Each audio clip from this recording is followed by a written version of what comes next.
नमस्कार। युग ऋषि पंडित श्री राम शर्माचार्य जी आगे कहते हैं, शिक्षा, चिकित्सा, व्यवसाय आदि के लिए जितना प्रयास होता है उतना ही इस निमित्त भी होना चाहिए कि लोग जीवन का महत्व समझें, उसके साथ जुड़ी हुई विशेषताओं को उभारें और उपलब्धियों का सदुपयोग करना सीखें।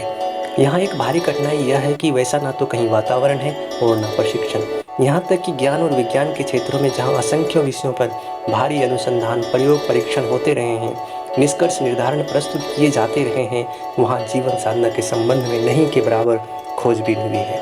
उसके आधारभूत सिद्धांतों तक का कोई अता पता नहीं है। धर्म और अध्यात्म के नाम पर कहा जाता रहा है वह अतिशयोक्तिपूर्ण एवं अव्यवहारिक है। दूसरी ओर नागरिक शास्त्र, नीति शास्त्र, समाज शास्त्र के माध्यम से जो प्रतिपादन हुए हैं वे भी उथले एवं सतही हैं। उनमें टकराव से बचाने वाली सभ्यता भर का उल्लेख है।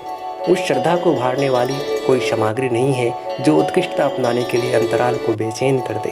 आदर्शवादी आचरणों के लिए जिस अदम्य उत्साह और उच्चस्तरीय साहस की आवश्यकता होती है वह अनायास ही प्रकट नहीं हो सकता। बौद्धिक कलाबाजी एवं परोपदेश पांडित्य को पुरोहिती से भी उसे अंतराल में निष्ठा के रूप में प्रतिष्ठित नहीं किया जा सकता। यह बड़ा काम है, इसलिए बड़े और भारी भरकम उपाय उपचार भी प्रयुक्त करने होंगे। आज का व्यक्ति जिस चिंतन शैली का, जिस प्रथा प्रचलन का अभ्यस्त हो गया है, उसी से तालमेल बिठा सकने वाला तत्व दर्शन इन दिनों सृजा जाना चाहिए। यह सृजन ऐसा होना चाहिए जो चिंतन की उत्कृष्टता और चरित्र की आदर्शवादिता को तर्क, तथ्य, प्रमाण, प्रयोग, उदाहरण आदि की हर कसौटी पर हर किसी के लिए हर क्षेत्र में उपयोगी सिद्ध हो सके। जीवन साधना आज की शोध का सबसे बड़ा महत्वपूर्ण विषय है। अब पुरातन जैसी ना तो मनस्थिति है न परिस्थिति।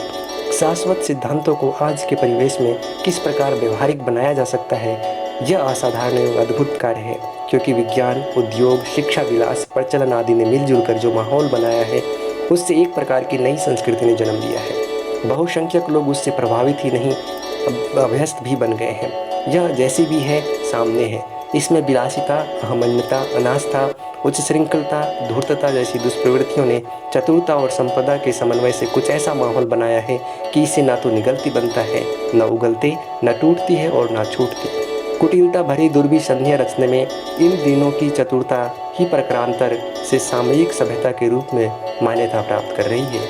इन दिनों जीवन की उत्कृष्टता और उसके सदुपयोग की आदर्शवादिता किस प्रकार समझाई जाए, जबकि दर्शन क्षेत्र में नित्यसेवाद, कामोवाद जैसी नास्तिकता के किशोर बाल बच्चे आत्मा, परमात्मा, कर्मफल, पुनर्जन्म आदि स्थापनाओं को ही नहीं, नैतिक और सामाजिक मर्यादाओं को अमान्य ठहराने के लिए विधिवत अभियान चलाते हैं और नीति निष्ठा की धज्जियां उड़ाने पर तुल गए हैं। कहना ना होगा कि ऐसी व्यापक अनास्था इससे पूर्व कभी नहीं देखने में आई।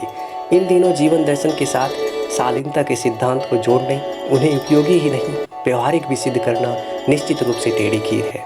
इस प्रयास की आधार भित्ति अब ऐसे सशक्त आधार पर खड़ी करनी होगी जिससे उस श्रृंखलतावादी तूफान गिरा न सके, वरन टकरा कर वापस लौटने की व्यवस्था अनुभव करें। धन्यवाद। नमस्कार।